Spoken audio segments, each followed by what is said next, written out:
Without saying her name, the waitress returned. The lost wallet of the millionaire. She asked for no reward, just smiled and left. But the next day, a BMW was waiting for her, and her life was about to change. The clock read 5:30 a.m. when Lorena Fontanella opened her eyes, anticipating the alarm by just a few minutes. The small room she rented in an old building in the city's center was still, shrouded in darkness, but she felt the weight of the day ahead. A double shift at the restaurant, and then the final commercial law exam that would define whether she could continue pursuing her dream of becoming a lawyer. She got up with a sigh, stretching her tense muscles after barely 5 hours of sleep in the shower as the cold water finished waking her. The heater had stopped working a week ago. She mentally reviewed the concepts she had studied until midnight. She couldn't afford to fail, not when each paid semester represented extra hours, saved tips, and a determination that sometimes seemed like the only thing keeping her going. As she dressed in the black uniform and white apron of El Alcazar, one of the city's most exclusive restaurants, she thought of her mother and the promise she had made before she passed away. You're going to finish college, Lore. No matter how long it takes. We're Fontanillas, and Fontanillas never give up. 5 years later, she still clung to that promise like a lifeline in the middle of a raging ocean. The bus ride from her apartment to the restaurant took nearly an hour. She used every minute to review her notes, ignoring the curious glances from some passengers who watched the young waitress, studying documents full of underlines and margin notes. At exactly 7:45, Lorena crossed through the back doors of El Alcazar. The kitchen was already buzzing with activity. Chefs prepared the day's base sauces. Assistants chopped vegetables with millimeter precision, and the cleaning staff gave the final touches to the main dining room before opening. Well, if it isn't the future lawyer, greeted Miranda, another waitress, with a smile that didn't reach her eyes, ready to serve caviar to those who earn in an hour what we make in a month. Lorena just smiled as she stored her things in her locker. Miranda had dropped out of college in her first year, convinced the system was designed so people like them could never advance. Since then, her bitterness seemed to have grown in proportion to the years spent waiting tables. The exam is today, right? Continued Miranda, applying an extra layer of lipstick in front of the small dressing room mirror. What time? At 6, replied Lorena, arranging her hair in an impeccable bun. I'm going to ask Carlos to let me leave half an hour early. Miranda let out a dry laugh. Good luck with that. Today we have the private room booked for the executives from Black Code Enterprises. You know how Carlos gets when the big fish come in. Lorena felt her stomach tighten. Corporate meetings meant overtime, generous tips, but also extremely demanding clients and the manager's obsessive attention to every detail. I'll find a way, she said more to herself than to Miranda. I can't miss this exam. At 8 o'clock sharp, the entire staff gathered for the morning briefing. Carlos, the manager, a man in his 40s, with a perpetual look of worry, reviewed the day's reservations. The most important one, he explained with almost reverential seriousness, was for the Velasquez room at 1 p.m. 16 executives from Black Enterprises, led by Juliano Black himself. A murmur ran through the room. Even in a restaurant accustomed to exclusive clientele, the name Black generated expectation. Juliano Black, heir and president of a business empire with tentacles in construction, technology, and finance, rarely appeared in public. His reputation preceded him, brilliant, ruthless in business, and, according to gossip magazines, impossible to conquer after a divorce that had cost millions and Harden is already famous reserve. Lorena and Miranda will handle the service. Continued Carlos. I need absolute perfection. Mr. Black is known for his attention to detail and legendary cheapness, murmured someone, provoking stifled laughter. Carlos frowned but didn't contradict the comment. Stories about Black's personal frugality contrasted with his corporate generosity and donations, creating an almost mythological figure in the business world. Be professional, Carlos concluded. Get to work. The morning passed with El Alcazar's usual efficiency. Lorena attended her tables with the precision and warmth that had made her one of the regulars' favorites. Between services, she took the scarce free minutes to mentally review the most complicated concepts for her exam. At 12:30, while helping set up the Velasquez room, Miranda approached her with a conspiratorial expression. I asked Carlos to sign me the side of the table where Black will sit, she whispered. They say he leaves four-figure tips when he's in a good mood. Lorena nodded, absent-mindedly more concerned with perfectly arranging each glass and utensil than with Miranda's strategies to maximize her earnings. I just hope to finish in time for my exam, she murmured.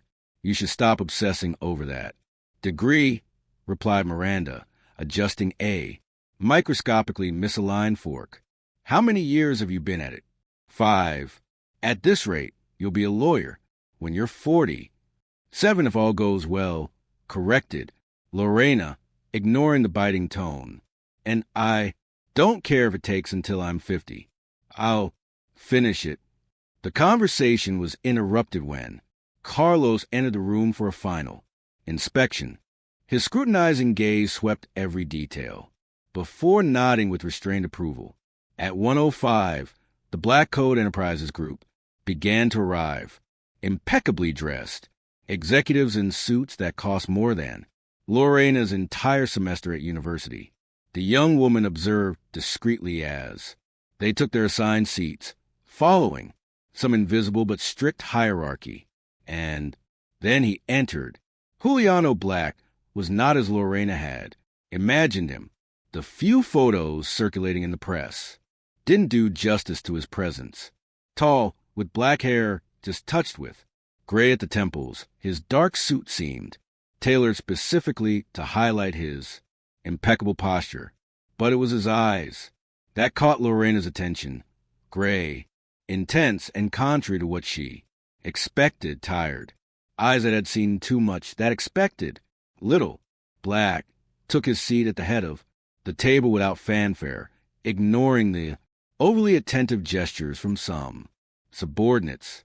Miranda immediately approached to offer him the wine list with a smile Lorena had never seen her use on other clients.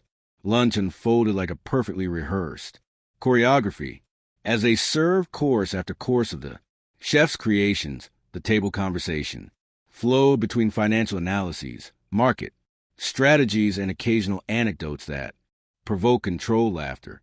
Lorena noted that Black barely participated, limiting himself to asking occasional questions that, however, seemed to subtly direct the entire conversation. At 3:30 p.m., as dessert was served, Lorena began mentally calculating if she would have enough time to get to her exam. The university was on the other side of the city, and traffic at that hour was unpredictable. She needed to leave no later than 5 p.m. to have a reasonable margin. Miss! The deep voice startled her. Black was looking directly at her with an indecipherable expression. Yes, sir, she responded, maintaining professional composure. Coffee, no sugar. Right away, sir. As she headed to fetch the coffee, Lorena noticed Miranda's envious glance. Clearly, her colleague had hoped to be the one receiving direct requests from the millionaire. The group began to disperse gradually. After coffee, some executives left first, always with due deference to their boss. At 4:40 p.m., only Black and his closest collaborators remained engrossed in a discussion about figures and projections. Lorena glanced anxiously at the clock. She needed to talk to Carlos soon if she wanted any chance of arriving on time. She was considering her options when she noticed Black getting up, leaving his colleagues to continue. She saw him head to the hallway leading to the restrooms, walking with the confidence of someone accustomed to the world, adapting to him, not the other way around. 10 minutes later, when Black hadn't returned and his colleagues were discreetly checking their watches, Lorena entered the private area to start clearing the side tables. That's when she saw it, a black leather wallet, simple but evidently expensive, on the floor next to the chair the millionaire had occupied. It must have fallen when he stood up. Lorena picked it up automatically, surprised by its weight. She was about to head to the restrooms to return it to its owner when curiosity and a strange premonition made her look inside. She needed to confirm it really belonged to whom she thought. What she saw left her momentarily breathless. Besides several credit cards and Black's ID, there was a sum of cash Lorena had never seen together before, high-denomination bills perfectly ordered, and documents with confidential letterheads and what appeared to be preliminary contracts for some kind of multi-million-dollar acquisition. She closed the wallet quickly, feeling a sudden dizziness. In her hands, she held something probably worth more than she would earn in a decade. Well, what do we have here? Miranda's voice startled. Her colleague had entered the room silently and was now watching her with a mix of surprise and calculated interest. It's Mr. Black's wallet, explained Lorena in a low voice. I'm going to return it right now. Miranda approached with a smile Lorena didn't like. Did you see what's inside? She asked, lowering her voice too, just enough to confirm. It's his, replied Lorena, uncomfortable. Let me see, insisted Miranda, extending her hand. I don't think we should. Oh, come on, just a peek. No one will. No. Reluctantly, Lorena cracked open the wallet. Miranda's eyes widened at the contents. My God, she whispered. There's a fortune in there. And those documents, I bet they're inside her. Information worth millions to the competition. Lorena closed the wallet again, alarmed by the direction the conversation was taking. I'm returning it, she reaffirmed, taking a step toward the door. Miranda's hand stopped her, gripping her arm with surprising strength. Wait, don't be naive.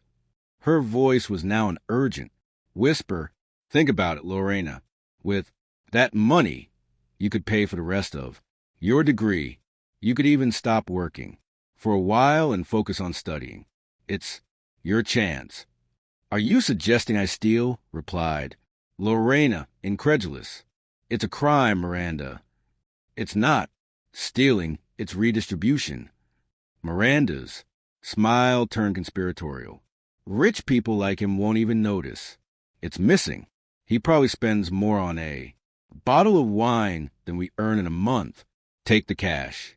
I'll get rid of the documents, and we return the wallet with the cards. By the time he realizes something's missing, we'll be miles away.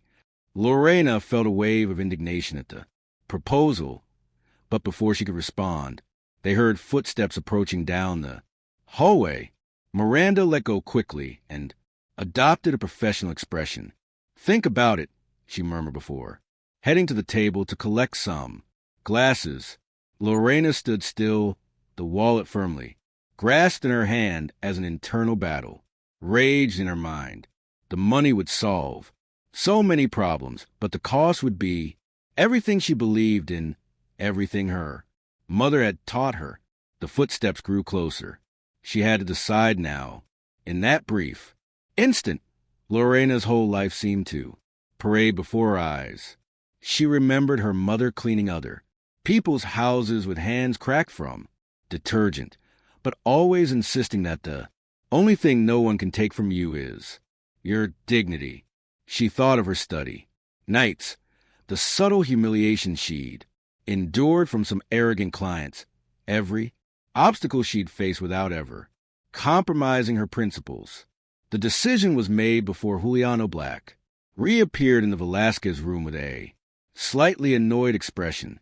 "Mr. Black," said Lorena, approaching with firm steps and extending the wallet toward him. "I think this belongs to you."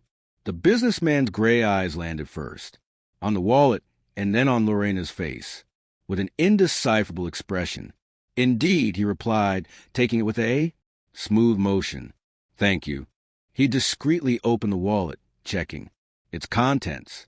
Lorena watched as his expression remained impassive, but something in his eyes changed subtly upon verifying everything was intact. "Your name?" asked Black, pulling a business card from his jacket. Lorena felt Miranda's gaze burning into her neck from across the room. "No need, sir," she responded with a small smile. "I just did the right thing." And without waiting for a reply, she turned and returned to her tasks, leaving Juliano Black staring at her with a mix of surprise and what might have been curiosity.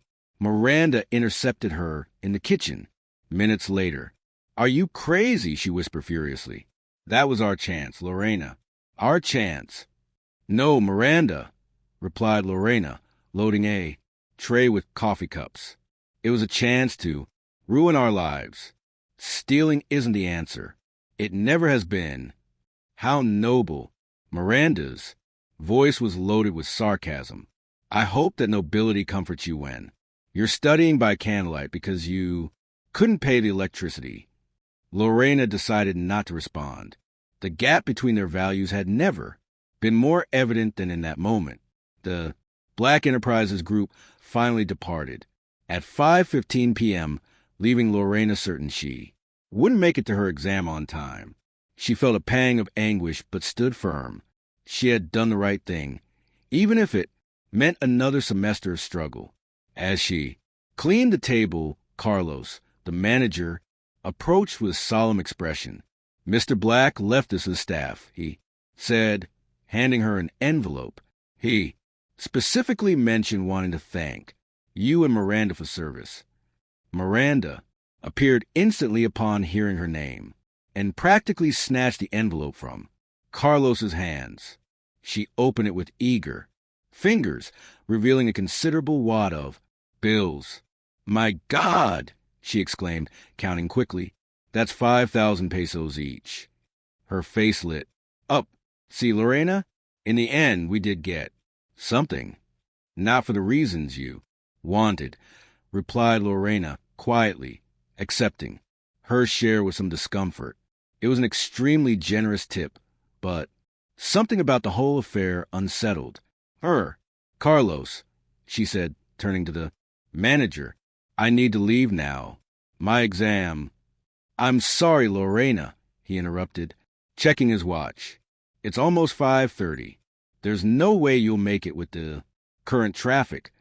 "I have to try," she insisted, feeling a knot in her throat. "It's my final exam." "I can't, Lorena." Carlos's voice softened, which was unusual for him. "I called the university when I saw the lunch was running long. I explained the situation." "What?" Lorena looked at him stunned. "Carlos never interfered in employees' personal matters. Your professor agreed to let you take the exam tomorrow morning," he continued.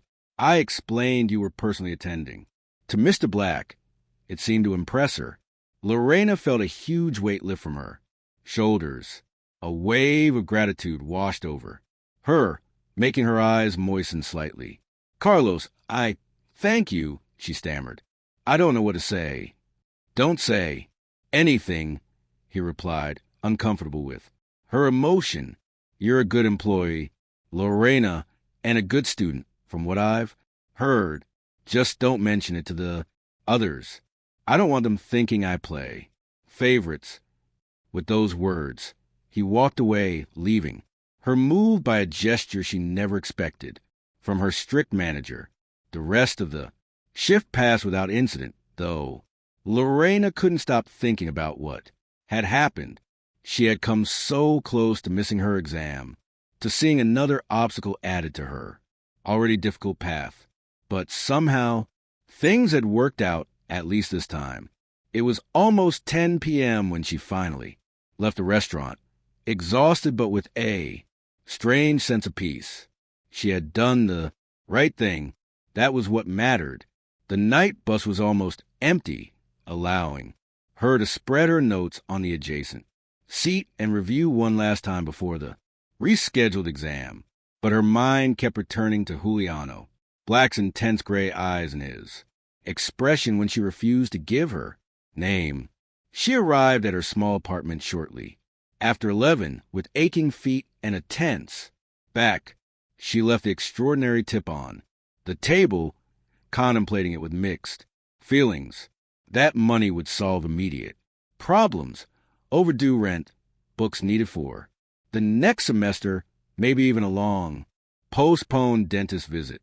But she couldn't help thinking that if she had followed Miranda's advice, she would now have much more and also something money could buy, a troubled conscience. After a quick shower, Lorena sat at her small table, determined to study a bit more before sleeping. That's when her phone rang. It was an unrecognized number. "Hello," she answered cautiously. "Lorena Fontanella." The voice on the other end was formal, professional. "Yes, speaking. My name is Alberto Vega, executive assistant to Mr. Juliano Black. Mr. Black wishes to express his gratitude for your act of honesty today." Lorena was momentarily speechless. How had they gotten her number and full name? "It was nothing," she finally replied. "Anyone would have done the same." A faint laugh on the other end suggested the assistant didn't share her view. "Mr. Black believes your gesture deserves more than a simple tip, especially given what the wallet contained," continued Alberto Vega. "He wishes to invite you to breakfast tomorrow to thank you personally." Lorena felt a shiver. Breakfast with Juliano Black sounded intimidating, to say the least. "I'm sorry. Tomorrow I have an important exam. First thing," she responded. "Besides, as I said, I just did what anyone would have done. No special thanks needed." There was a brief silence on the line. "Mr. Black anticipated this response," said the assistant finally, with a tone suggesting amusement. "He asked me to tell you that in that case, perhaps you might consider lunch after your exam, and that he has information that might interest you regarding professional internship opportunities for law students." Lorena gripped the phone tighter. Professional internships were the holy grail for any law student, especially at prestigious firms. And Black Enterprises had one of the country's most respected legal departments. I hesitated, feeling torn between prudence and opportunity. "I suppose I could consider lunch. My exam ends around 11. "Excellent," replied Alberto Vega. "A driver will pick you up at the main entrance of your university at 11:30. Mr. Black appreciates punctuality." Before Lorena could ask how they knew where she studied, the call ended, leaving her with a mix of excitement and apprehension. What had she just agreed to? Lunch with one of the country's most powerful and inaccessible men wasn't something that happened every day, especially to someone like her, a waitress and part-time student whose life was a constant struggle against the current. She tried to return to her notes, but her concentration had evaporated. Her mind kept going back to Juliano Black, his imposing presence, those gray eyes that seemed to see through people. What did he really want from her? Was it just gratitude, or was there something more? Finally, near midnight, she closed her books and prepared for bed. She needed to be rested for her exam, no matter what came after. That night for the first time in a long time, Lorena dreamed scatter fragments, where gray eyes watched her, a black wallet that transformed into a door, and she, standing before that door, hesitating whether to open it or not. She woke before dawn with the feeling of being on the edge of something important, something that would change the course of her life. At 6:30 a.m., she was already on the bus to the university, mentally reviewing one last time. The commercial law exam was crucial. She couldn't afford distractions. Whatever Juliano Black wanted from her would have to wait. The morning was cold and bright when she arrived on campus. She headed straight to the assigned classroom where her professor, Dr. Mendoza, a severe woman with a reputation for extreme rigor, greeted her with a neutral expression. "Miss Fontanella, I trust your service too. Mr. Black was worth postponing your exam." "Yes, Professor," replied Lorena, surprised by the comment. "Thank you very much for your understanding." "Don't thank me," retorted Dr. Mendoza, handing her the questionnaire. "The dean received a personal call. Apparently, Mr. Black has great interest in our promising students." Lorena felt herself blush. Black had called the dean. Why go to such lengths for a simple waitress who had returned a wallet? "You have 2 hours," continued the professor, pointing to a wall clock. "Focus, Miss Fontanella." And she did. For the next 2 hours, Lorena immersed herself completely in the exam, answering questions on commercial contracts, corporate legislation, and financial regulations. To her surprise, all the material she'd studied for months seemed to flow naturally. Perhaps the added pressure had sharpened her focus. When she finally turned in her exam, there were 15 minutes left until 11. Dr. Mendoza reviewed it superficially, nodding with what in her was a equivalent of approval. "It seems your dedication has paid off, Miss Fontanella," she commented. "Results will be available next week, but I can tell you you have nothing to worry about." "Thank you, Professor," replied Lorena, feeling a wave of relief. She left the classroom with a light step, almost floating from the released stress and anticipation of what came next. As she headed to the main entrance, she noticed her classmates looking curiously toward the parking lot. It wasn't hard to understand why. A shiny black BMW X5 waited right in front of the main door under the morning sun. Beside it, a middle-aged man in a dark suit with a professional expression discreetly checked his watch. Lorena's heart skipped a beat. She had expected maybe a taxi or at most a company car. Not this. Something that screamed power and exclusivity with every line of its body. As she approached, the man identified her immediately. "Miss Fontanella?" he asked respectfully. "I'm Ernesto, your driver. Mr. Black is waiting." Lorena observed the vehicle with a mix of admiration and wariness. Several students stared curiously. Some even pulled out their phones to photograph the scene. Not every day did a latest model BMW appear in the law school parking lot, and certainly not to pick up a student who worked as a waitress to pay for her studies.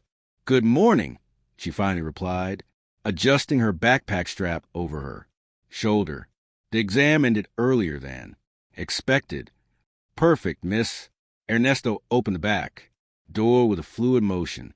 Mr. Black values punctuality as much as honesty.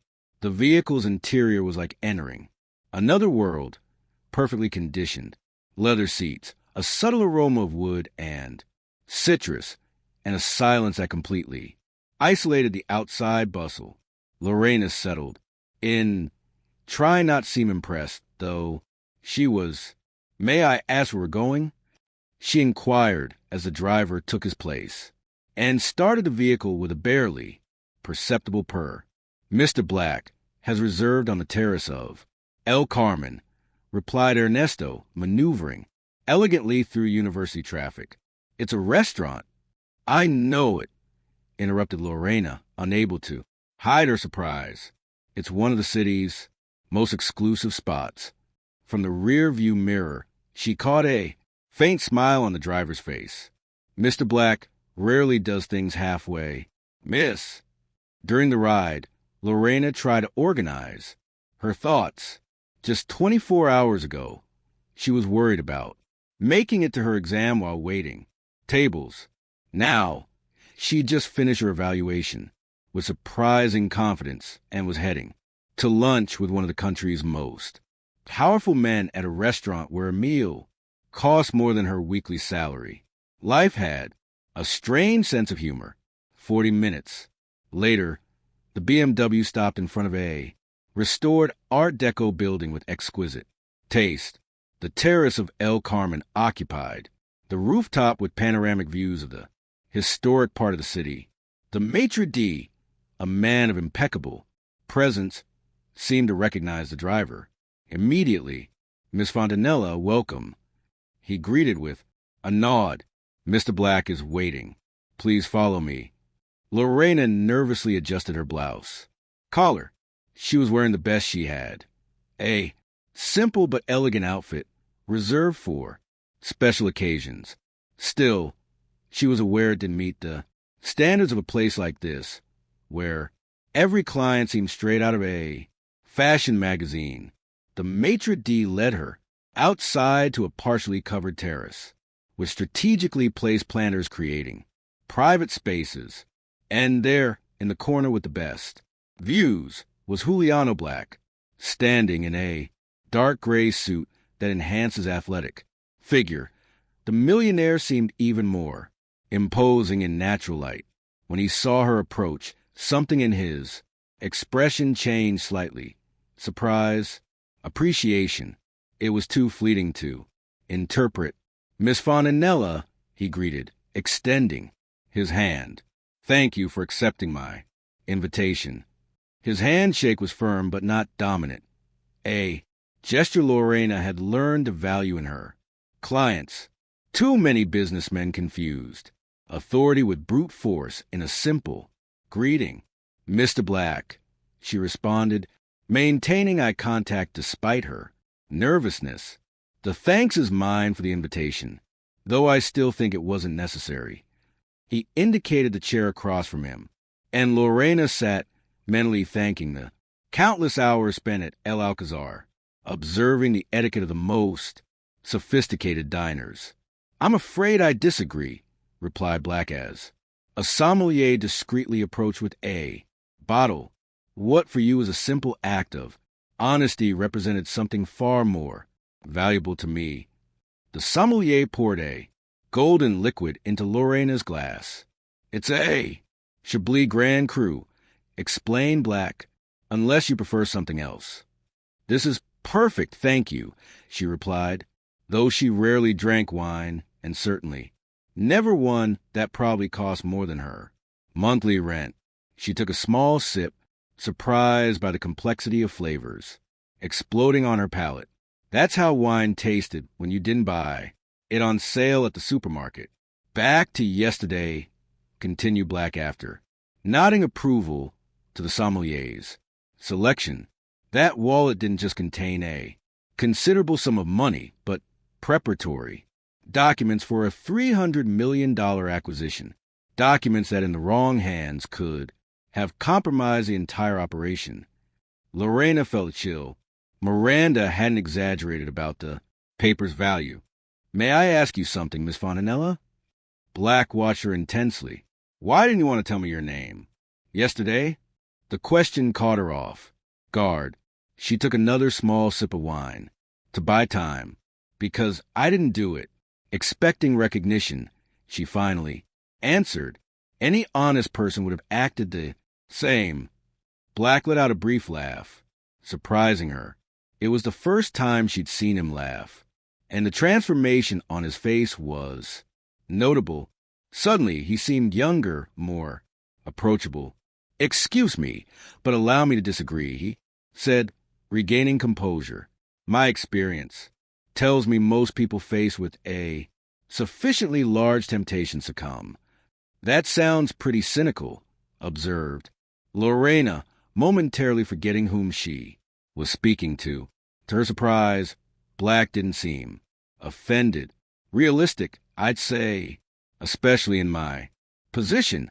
One learns to see people's true nature when money or power is involved. He paused as a waiter placed an appetizer of scallops with citrus foam in front of them. That's why your gesture impacted me. It was unexpected. Honesty shouldn't be unexpected, replied Lorena, cautiously tasting the scallop. The flavor was sublime, perfectly balanced, between the seafood's sweetness and the citrus acidity. And yet it is, he insisted, especially when it comes from someone who, allow me to be frank, could have used that money. Lorena tensed slightly. Have you been investigating me, Mr. Black? Of course, he replied with a naturalness that disconcerted her. I don't usually have lunch with strangers, Miss Fontanella. I know you're in your final year of law, that you worked at El Alcazar for 3 years, and that you maintain an outstanding academic average despite your economic situation. That sounds pretty invasive, commented Lorena, uncomfortable with the idea of being investigated. It's simply due diligence, corrected Black. In my position, information is as valuable as capital, though I must admit I'm even more impressed by your decision to return the wallet now that I know your circumstances. Lorena carefully placed her utensils aside on the empty plate. Mr. Black, I appreciate your invitation, and this lunch is magnificent, but I still don't understand exactly what you're looking for from me. A faint smile drew on the businessman's face as waiters cleared the appetizers and served the main course, a perfectly executed beef Wellington. Direct and frank, another quality I value, he replied. What I'm looking for, Miss Fontanella, is to offer you an opportunity, an internship in the legal department of Black Code Enterprises, he explained, cutting a precise piece of his beef. Paid, of course, with flexibility to complete your studies. Lorena was momentarily speechless. An internship at Black was any law student's dream. The firm only selected the best from the most prestigious universities, and positions were so coveted that some even worked for free just to have that reference on their resume. I don't know what to say, she finally responded. It's very generous, but Black raised an eyebrow, clearly unaccustomed to his offers being questioned. I don't want it to be out of gratitude or pity, continued Lorena, holding his gaze. If I'm going to get an opportunity like this, I want it to be on my merits. Instead of taking offense, Black seemed genuinely intrigued. Interesting, he murmured. Most people would accept without questioning motivations. I'm not most people, Mr. Black. Evidently, he conceded with a spark of approval in his gray eyes. Allow me to rephrase then. I'm offering this opportunity because I believe someone with your combination of intelligence, ethics, and determination would be a valuable asset to my company. The wallet incident simply allowed me to learn of your existence. Lorena considered his words. They sounded sincere, or at least as sincere as someone accustomed to negotiating in the high spheres of corporate power could be. In that case, she responded slowly, I'd like to know more about the position. The conversation shifted to more professional grounds as they enjoyed the main course. Black detailed the legal department structure, the types of cases she'd work on, and the expectations they'd have of her. For the first time, Lorena began to visualize a career beyond her daily struggles, a professional path that had always seemed unattainable. Of course, continued Black as dessert, was served an elaborate chocolate and red fruit creation. You'd have to go through the formal interview process. I wouldn't want anyone questioning your worth. Lorena nodded, grateful for that. Consideration. I understand and appreciate it. Excellent. Black pulled a card from his jacket and handed it to her. My assistant will coordinate the interviews. You can contact him directly. Lorena took the card, noting the papers, weight, and the elegant embossing of the name. It was a small object, but it exuded power and exclusivity. Thank you, Mr. Black, she responded, carefully storing it in her bag. Juliano, please, he corrected with an expression Lorena couldn't interpret. Outside strictly professional settings, I prefer to be called by my name. The gesture surprised her. From what she'd heard, Black maintained an almost legendary distance from everyone except his innermost circle. Then, thank you, Juliano, she replied, feeling strangely vulnerable saying his name. A comfortable silence settled between them as they finished dessert. Lorena noted that, unlike her initial impressions of the restaurant, Juliano seemed relaxed in her presence. There was no trace of the tension she'd perceived in him during yesterday's corporate meal. May I ask you a personal question? Ventured Lorena. He raised an eyebrow, but nodded. Why did you come to this lunch yourself? She continued. You could have sent some HR director or your assistant. Juliano observed her for a moment, as if weighing how much to reveal, because I wanted to personally meet the person who, having every opportunity to take advantage of the situation, chose to do the right thing. He finally responded, It's rarer than you think, especially in my world. Something in his tone suggested a story behind those words. A weight Lorena couldn't fully comprehend. I understand, she responded simply. No, you don't, he contradicted, though, without hostility. And that's better this way. There are certain realities of the corporate world I prefer you keep your integrity before discovering. The comment hung between them, loaded with implications Lorena could only intuit. The lunch ended with coffee served in delicate porcelain cups. As Juliano discreetly signed the bill, Lorena contemplated the city from the privileged height of the terrace. Two worlds colliding, hers a constant struggle and limited horizons, and Black's of power, privilege, and infinite possibilities. Ernesto will take you wherever you need to go, offered Juliano, standing, unless you prefer to stay a bit longer and enjoy the view. I need to go home to change, replied Lorena, checking her watch. My shift at El Alcazar starts in 3 hours. Something like surprise crossed the millionaire's face. You'll keep working there? Of course, she replied as if it were obvious.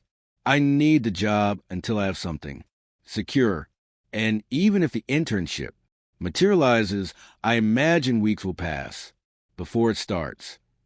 Juliano nodded slowly, as if confirming something. Your pragmatism is refreshing, Miss Fontanella. Lorena, she corrected with a smile.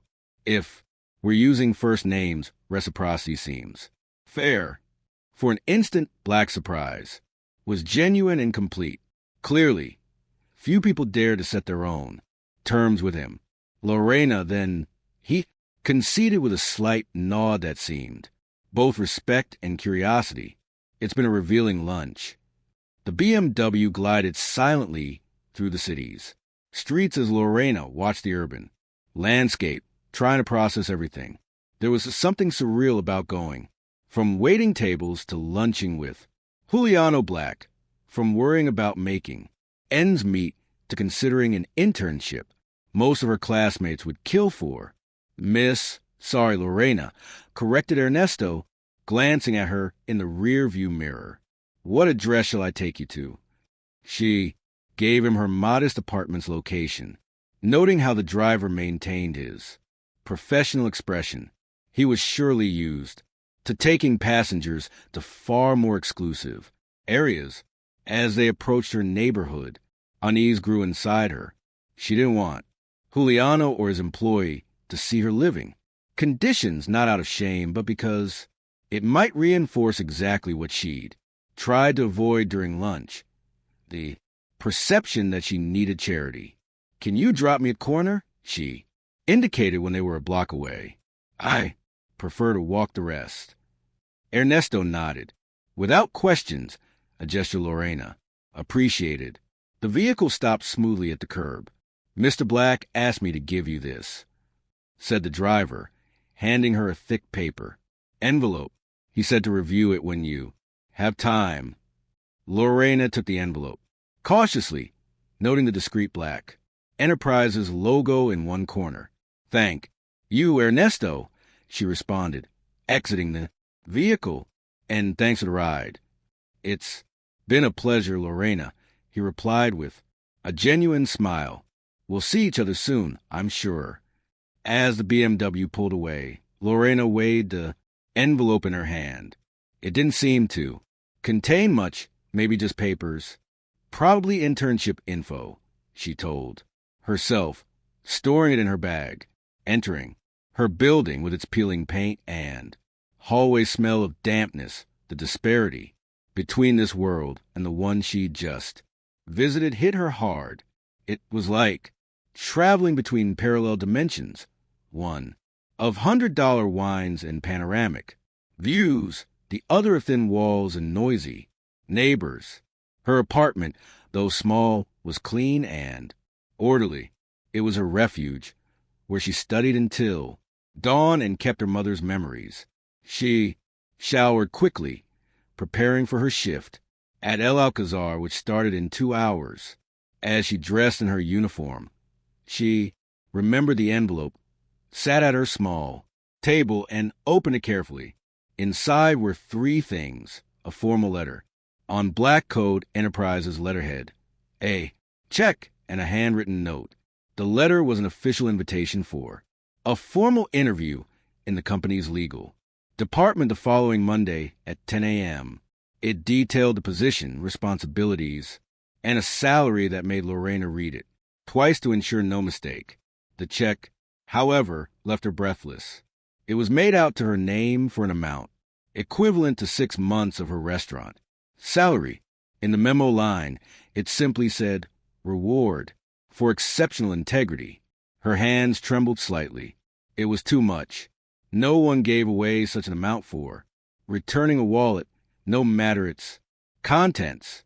This had to be something else, and the thought deeply unsettled her. Finally, she unfolded the handwritten note, immediately recognizing Giuliano's signature at the bottom. "Lorena, integrity is invaluable, but it has a cost. This check is not payment for your honesty, but compensation for the time you'll invest in the selection process, and so you can fully dedicate yourself to your studies in the coming months without the economic pressure of double shifts. Accept it as an investment in your future, not charity, but recognition of your potential. If you still find it excessive, you can donate it to the cause of your choice. The Black Foundation will double any donation you make. The decision is yours, as always, JB." Lorena reread the note several times, trying to decipher the true intentions behind the words. The offer was tempting, almost impossible to refuse. Freedom from economic pressure during her final months of university, ability to focus on studies, but something inside resisted. Her independence, her self-determination, had been the pillars holding her up since her mother's death. Accepting this money, even with Giuliano's explanations, felt like compromising those principles. She stored the letter, check, and note in the envelope and placed it in her table drawer. She needed time to think, and right now she had a shift to fulfill. Upon arriving at El Alcazar, she immediately noticed something had changed. Carlos, the manager, greeted her with a deference he'd never shown before, and several colleagues looked at her with a mix of curiosity and, in some cases, envy. Lorena called Miranda as soon as she entered the dressing room. It's true, you really had lunch with Juliano Black today. So the news had already spread. Lorena sighed inwardly. Rumors travel faster than light in this business. It was just a thank you lunch, she responded calmly, adjusting her uniform. Thank you for returning his stupid wallet. Miranda's eyes gleamed with incredulity and indignation. You should have taken the money when you had the chance. At least you'd have gotten something concrete, not just a lunch. I got something more valuable than money, replied Lorena, thinking of the internship offer. Oh, please, Miranda rolled her eyes. Don't give me that moral speech. Rich people like Black don't become millionaires by being honest or fair. He's just using you to feel good about himself, to convince himself he's still a good person despite everything he's done to get where he is. Miranda's words resonated with Lorena more than she wanted to admit. Was that the real reason behind Giuliano's generosity? A way to atone for some business guilt through an act of apparent benevolence? You don't know anything about him, she found herself defending to her own surprise. And you do, retorted Miranda with a biting tone. After one lunch, you think you know him? Those types only show what they want you to see. The rest they keep hidden behind lawyers, NDAs, and offshore accounts. Lorena was about to respond, but Carlos appeared at the dressing room door. Lorena, can I speak with you a moment? His tone was strangely respectful. He led her to his small office and closed the door. I just got a call, he began, visibly uncomfortable, from Mr. Black's office. Oh, was all Lorena could say, imagining what came next. Apparently, Mr. Black has arranged for you to be released from your obligations, here with full pay until the end of your contract, continued Carlos with a mix of awe and confusion. Something about allowing you to focus on your studies. Lorena felt the ground shift under her feet. This went beyond the offer in the letter. This was Juliano making decisions about her life without consulting her. I didn't ask for this, she finally said, voice tense. I didn't authorize any arrangement.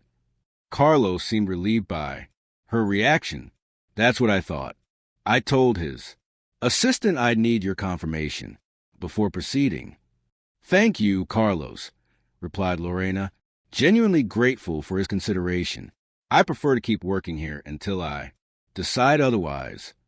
The manager nodded, and Lorena could see new respect in his eyes. As you wish. Your position is secure, no matter what Mr. Black says.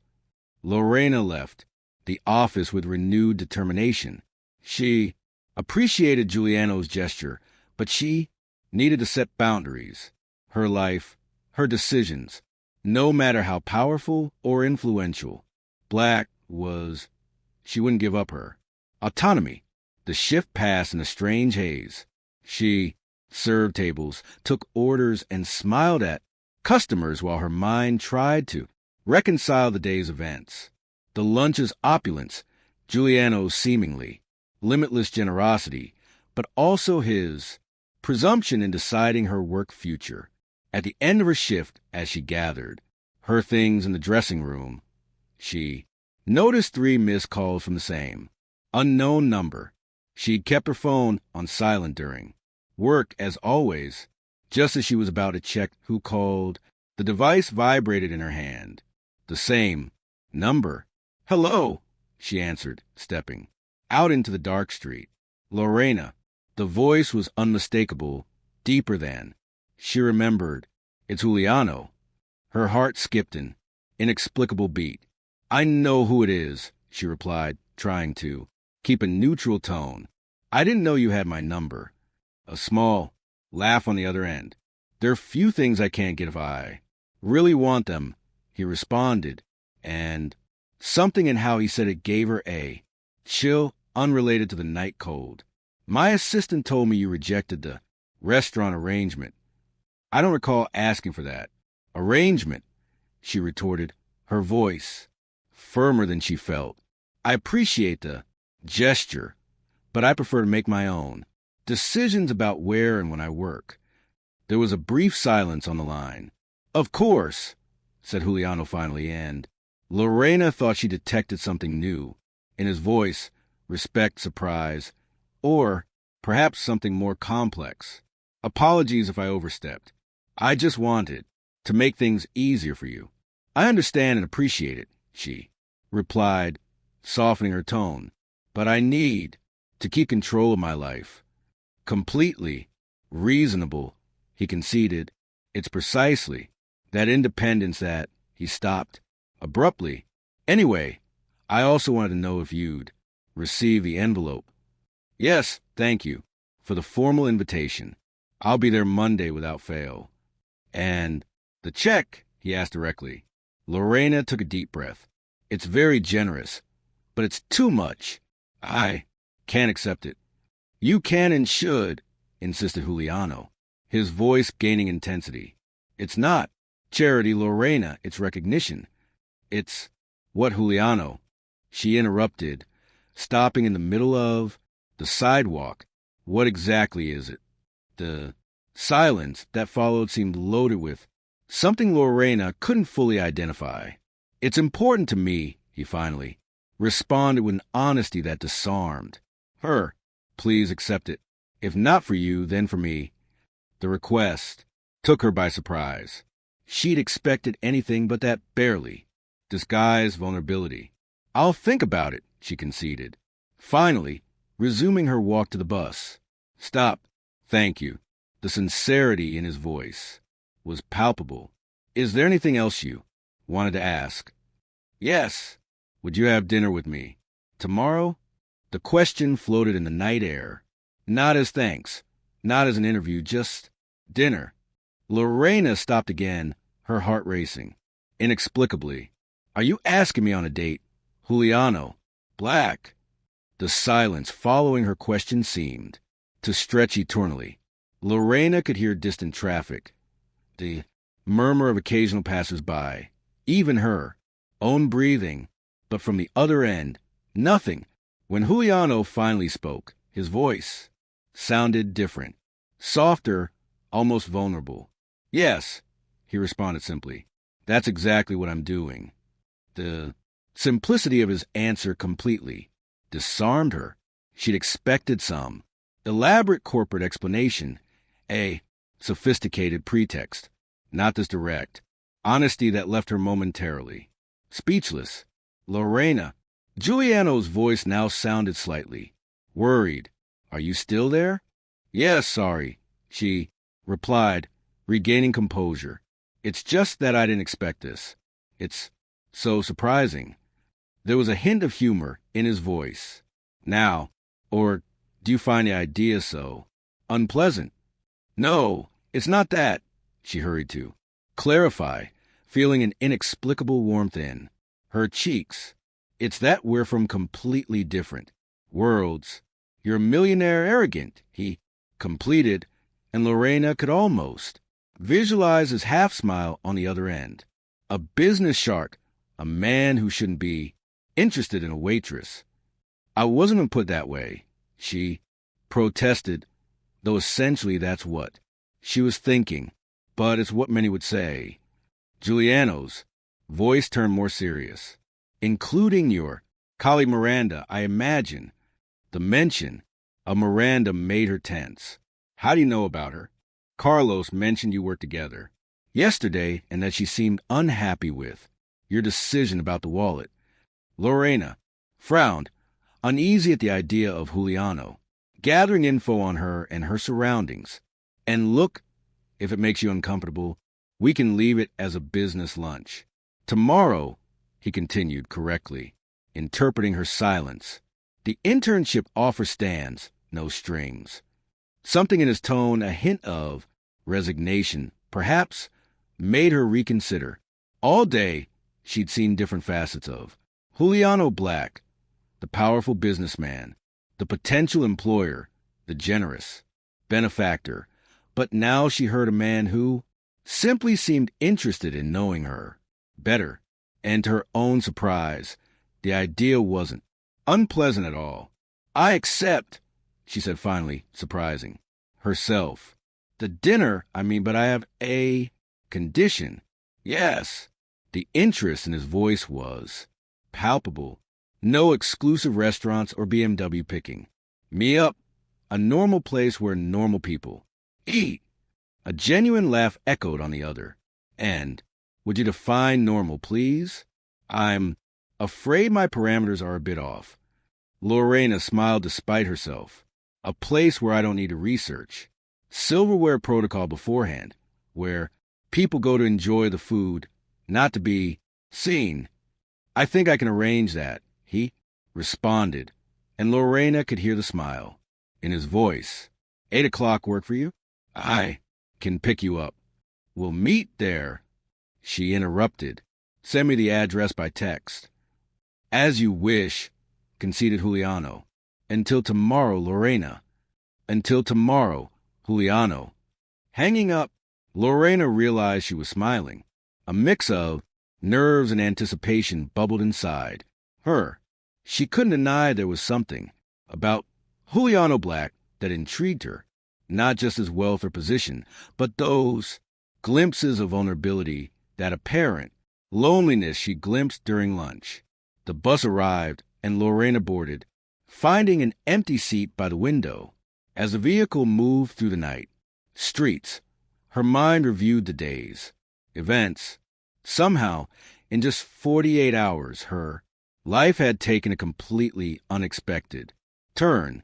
Back at her apartment, the first thing she did was pull the envelope from the drawer. She reread the interview invitation letter, mentally confirming her attendance. Then she took the check, staring at the figure that still seemed unreal. Giuliano's handwritten note now took on new meaning. Not charity, but recognition of your potential. Was that really what he saw in her? Potential? Or had there been something more from the start? She shook her head, trying to order her thoughts. Regardless of what happened tomorrow, she had an important interview Monday and needed to prepare. She decided to leave the check issue for later and focus on reviewing corporate law. Knowledge, the area where they'd likely evaluate her. As she brewed tea and spread her notes on the table, her phone buzzed with a message. Dona Carmen's Fondita, Insurgentes Street, 207. They say they have the best childs and Nogada in the city. Hope it qualifies as normal. JB. Lorena smiled. Dona Carmen's Fondita was exactly the type of place she'd suggested. A traditional restaurant, unpretentious but with excellent food frequented by office workers and local families alike. Nothing like the terrace of El Carmen. Perfect. See you there. LF, she replied simply. For the next hours, she tried to focus on studying, but her mind kept returning to Juliano Black. What did a man like him really want with someone like her? Was it simple curiosity, fascination with someone so different from those who usually surrounded him, or a genuine connection, transcending their disparate worlds? When she finally went to bed, her dreams were populated by gray eyes watching her with disturbing intensity. The next morning, an unusually sunny Saturday, Lorena woke with renewed energy. She had no classes or shift until evening, giving her time to prepare for dinner with Juliano. After a quick breakfast, she decided she needed external perspective. She grabbed her phone and called the one person she trusted completely for honest advice. Elena, it's me, Lorena. Do you have time for coffee? I need to tell you something. An hour later, she was sitting across from her best friend in a cafe near campus.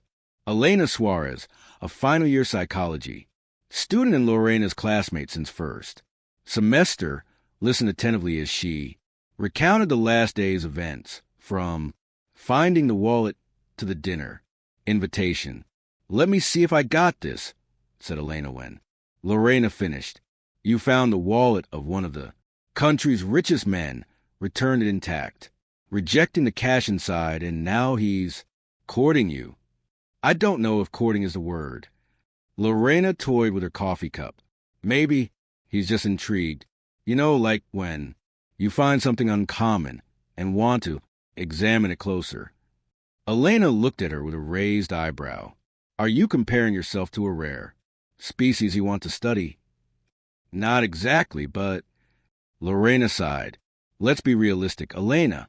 Men like Juliano Black don't seriously interest themselves in women like me. We're from completely different worlds. And what does that matter? Retorted Elena. Different worlds are what make many relationships interesting. Maybe he's tired of women who only see his money or position. Maybe he values that you look beyond that. Lorena considered her friends' words, remembering the expression in Giuliano's eyes when she'd returned to wallet wanting nothing in return. Maybe, she conceded finally. But even if there's genuine interest, what future could something like this have? My life is a constant fight to get ahead. His is, well, private jets and decisions affecting thousands. Aren't you getting ahead of yourself? Elena smiled gently. It's just dinner, Lore. He's not proposing marriage. Enjoy the moment and see what happens. You're right, admitted Lorena. It's just all so surreal. Life often is. Elena took a sip of coffee. And speaking of surreal, what do you plan to do with that astronomical check you mentioned? Lorena fell silent for a moment, considering the question she'd been avoiding since last night. I don't know. She finally responded. Part of me wants to return it. It seems excessive for something any honest person would do. But another part, what? Prompted Elena. Another part thinks of everything I could do with that money, confessed Lorena. Pay off my mom's medical debt, fix my aunt's roof in San Miguel, even maybe move to a safer place. Elena nodded, understandingly. There's no shame in accepting help when offer without strings, Lore, especially if it lets you help others in turn. But what if there are implicit strings? The doubt that had been haunting her finally surfaced. What if he expects something in return? Has he given any reason to think that? Asked Elena seriously. Lorena reflected on every interaction with Juliano, his respect when she set boundaries, his apparent appreciation for her independence. No, she acknowledged. In fact, he's been surprisingly respectful. Then why not give him the benefit of the doubt? Suggested Elena. Accept the check. Do what you need with it, and if at any point you feel inappropriate expectations, you can always return it.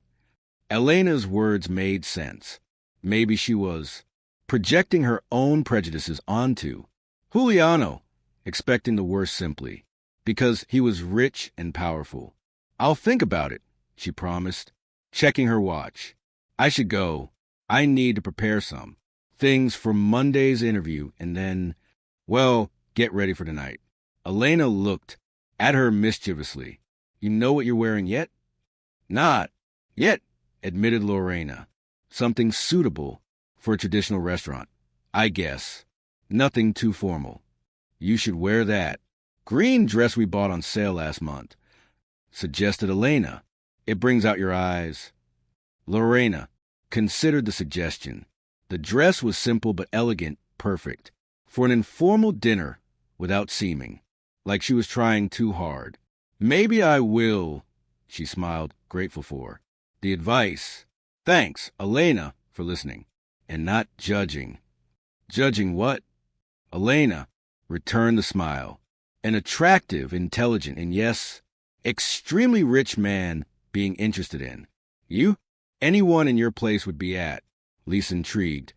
As they said goodbye, Lorena felt lighter. The conversation with Elena had helped put things in perspective. Maybe she was overcomplicating. Perhaps, as her friend suggested, she should just enjoy the moment and see where it led. Back at her apartment, she spent a couple hours reviewing material for her interview, but her mind kept drifting to dinner with Juliano. She couldn't deny something about him drew her, not his money or position, but that glimpsed complexity behind the ruthless businessman facade. As she prepared that afternoon, finally, choosing the green dress Elena suggested, Lorena wondered what version of Juliano Black she'd meet tonight, the powerful executive, the generous benefactor, or perhaps just a man. At 7:30 p.m., she left her apartment and took a taxi. She decided to arrive a bit early to settle into the place, and more importantly, not enter after he was already there, like arriving for an audience with royalty. Dona Carmen's fondita was just as she remembered from the few times she'd been cozy, bustling, with aromas of spices and fresh corn permeating the air. The walls were decorated with traditional crafts and old city photos. Nothing like the exclusive restaurants Juliano frequented, but with an authentic charm no interior designer could replicate. "Table for one?" asked the hostess, an older woman with a kind smile. "Actually, I'm waiting for someone," replied Lorena. "There should be a reservation under Black." The woman checked her book, and her eyes widened slightly, recognizing the name. "Of course, miss, we have your table ready. Would you like to wait there?" "Yes, thank you," as she followed through tables occupied by families and couples enjoying traditional food. Lorena wondered how Juliano would react to this environment so different from his elite circles. The reserved table was in a partially secluded corner with a view of a small interior patio where plants and hanging lights created a cozy atmosphere. Lorena sat ordering water while waiting. Barely a minute passed when the restaurant door opened. Juliano Black entered naturally, dressed in a way Lorena never imagined. Dark jeans, well-cut, an informal blue shirt, and a simple leather jacket. No suit, no flashy watch, no corporate armor. He looked younger, more accessible, almost like any attractive man in his 30s you might meet on the street. Several diners looked curiously, some clearly recognizing him but too surprised by his presence in such a place to react. The hostess led him to the table where Lorena waited, and she saw Giuliano's gray eyes light up upon seeing her. "You arrive early," he commented, sitting across from her. "You too," replied Lorena with a small smile. "I like being punctual." Juliano looked around, observing the ambience with genuine interest. "I've never been here. It's charming." "Disappointed?" she asked, studying his reaction. "On the contrary," he responded, surprising her. "It's refreshing. Most places I eat for business are so artificial I sometimes forget what a real restaurant feels like." A waitress approached, visibly nervous, recognizing Juliano, but he treated her with a naturalness and warmth that immediately calmed her. "What do you recommend?" he asked with sincere interest. "It's my first time, and I trust your opinion." The young woman, regaining confidence, enthusiastically recommended the child's en nogada as the main and tostadas de tinga as appetizer. Juliano nodded, pleased. "Sounds perfect. And a bottle of red wine. Whatever you suggest, a pair." When the waitress left, Lorena looked at him curiously. "You know how to make people feel comfortable," she observed. Juliano, he shrugged slightly. "My mother used to say you can judge a person's character by how they treat those who serve them," he responded. "Besides, if you knew how many times I've been on the other side." "The other side?" Lorena raised an intrigued eyebrow. Juliano smiled, remembering something distant. "My first job was as a waiter in a London bar during university," he revealed. "My father insisted I experience earning a living without the Black name. It was the best lesson I ever got." "I wouldn't have imagined," admitted Lorena, mentally reevaluating the man before her. There are many things people don't imagine about me, he replied, holding her gaze, like preferring a good family restaurant to any Michelin-starred spot, or that my favorite movie is a 90s rom-com, or that sometimes I drive myself instead of using a chauffeur just to feel normal. There was a vulnerability in his confession that moved Lorena. For the first time, she saw Juliano as someone who, despite all his wealth and power, might feel as lonely and out of place as she sometimes did. The food arrived with a Mexican red wine that surprised Lorena with its quality. Conversation flowed naturally as they enjoyed the dishes, jumping from personal topics to funny anecdotes, discovering unexpected coincidences. Both had lost a parent. She her mother, he his father. Both valued independence above almost everything, and both felt a special connection to the sea. So, what did you decide about the check? Asked Juliano midway through the main course. Lorena took a moment before answering. I'm still considering it, she said. Finally, it's not an easy decision for me. Why? He asked, genuinely interested. Because she hesitated, searching for the right words. All my life I've fought to be self-sufficient, to depend on no one, accepting. That amount feels like, I don't know, compromising something fundamental in me. Juliano watched her intensely. Do you know what really impressed me? About you, he asked. Not just returning the wallet intact, but how you did it, without seeking recognition, without expecting reward. It was pure integrity, without calculation. He paused, ordering his thoughts. In my world, Lorena, almost everything has a price. People do things out of interest, ambition, strategic calculation. Finding someone who does right just because it's right is extraordinary. It shouldn't be, she responded softly. But it is, he insisted. And that made me wonder what kind of person you are. Not out of passing curiosity, but because I felt. He stopped as if about to reveal too much. Felt what? Prompted Lorena. That I needed to know you. Completed Juliano with an honesty that disarmed her. That there was something in you that resonated with me. The moment charged with an intensity neither expected. Lorena felt warmth spreading in her chest, a connection transcending their origins, class, or circumstances. About the check, said Juliano, breaking the silence. Think of it as an investment, not charity. An investment in someone who deserved the chance to reach her potential without unnecessary obstacles. Lorena considered it from that perspective. If I see it that way, she began, there are things I could resolve. My mom's medical treatment, left debts, and in San Miguel needs house repairs. That sounds like an excellent use. Nodded. Juliano, and if it makes you feel better, consider that someday, when you're a successful lawyer, you can do the same for someone else.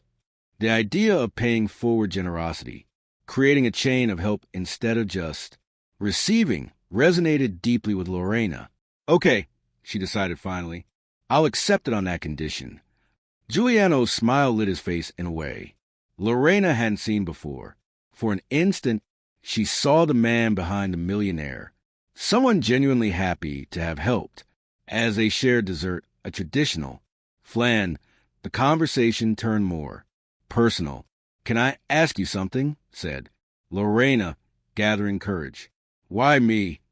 I'm not naive, Juliano. You must know dozens of women more compatible with your life. He looked at her directly as if considering how honest to be. Precisely because of that, he responded. Finally, I'm surrounded by people who want something from me, my money, my influence, my name. You're the first person in a long time who looks at me and sees just Juliano, not the black heir, not the CEO, just me. He paused, taking a small sip of coffee. It's more valuable than you imagine, he continued. Authenticity is a luxury I rarely afford. Lorena felt something transform between them. It wasn't pity for him, but deep empathy. Despite their seemingly opposite lives, both sought the same, to be seen and valued for who they really were. As dinner ended, they stepped out together into the street. The night was cool with a surprisingly starry sky for the city. "Can I walk you home?" asked Juliano. Lorena hesitated. "Only an instant. I'd like to walk a bit first," she suggested. "There's a park nearby." They walked side by side in comfortable silence, occasionally brushing hands. The park was quiet, with some couples and families enjoying the night.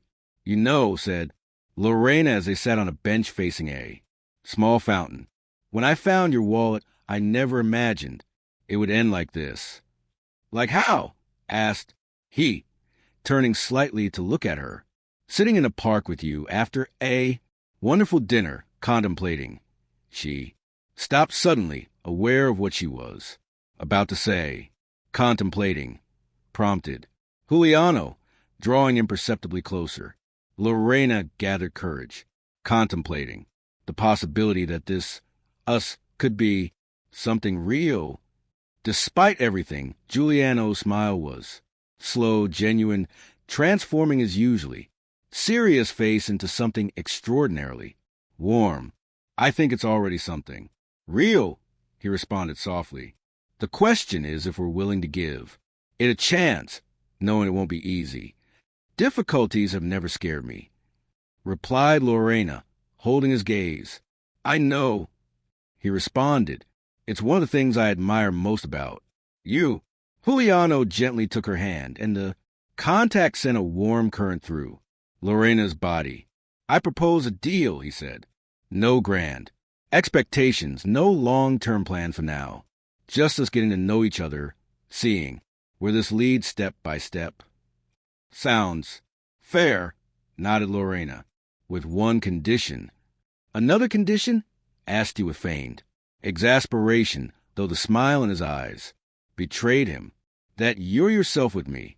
Not the businessman, not the millionaire. Just Juliano." He seemed to reflect for a moment. "It's the only thing I want to be when I'm with you," he finally responded. The silence that followed was loaded with possibilities. Their gazes met, and Lorena knew they were on the edge of something important, something that could change their lives in ways neither could foresee. Juliano leaned in slowly, giving her time to pull back if she wanted, but Lorena didn't want to. When their lips met, it was an almost tentative kiss that gradually deepened, carrying the promise of something new and exciting. As they parted, both smiled. No words were needed to understand they'd just crossed the threshold, started a journey together. "I have an important interview Monday," said Lorena, lightly resting her head on Giuliano's shoulder, "with a company that, they say, has very high standards." Giuliano laughed softly, the sound vibrating against her. "I've heard they value integrity above all," he responded, playing with their intertwined fingers. "I think you have excellent chances, though now that you're dating the boss." She asked half jokingly, half seriously. "Especially because of that," he replied, "because it will show you can maintain your independence and professionalism, even in complicated circumstances." Lorena knew he was right. It wouldn't be easy, but few worthwhile paths were. As they walked back, hands linked under the starry sky, Lorena thought of the extraordinary turn her life had taken in just days, all because she'd done the right thing, what any honest person would do. Or perhaps, as Juliano suggested, not any person. The next morning, Lorena woke with a lightness she hadn't felt in years. Beside her bed, on the nightstand, was a check she decided to accept. And next to it, something that wasn't there the night before, a small, elegantly wrapped box with a note. "So you always remember that sometimes the luckiest mistakes lead us exactly where we need to be. JB." Opening it, she found a silver keychain with a Small wallet-shaped charm. Simple, elegant, meaningful. Not an ostentatious gift showing his wealth, but something symbolizing the star of their story. Smiling, Lorena took her phone and wrote a message. Monday after my interview, lunch. I know a place with the best tortilla soup in the city. Nothing fancy, but authentic, like us. The response came almost instantly. Can't think of a better plan. Good luck. Today, though you don't need it. I'm getting to know a brilliant lawyer who teaches me something new every day, even before officially working for me. Lorena smiled. She had returned a lost wallet without revealing her name, and now she was starting a story neither had foreseen, but both were eager to write together. Sometimes the simplest acts of honesty open the most unexpected doors, and sometimes those doors lead exactly where we need to be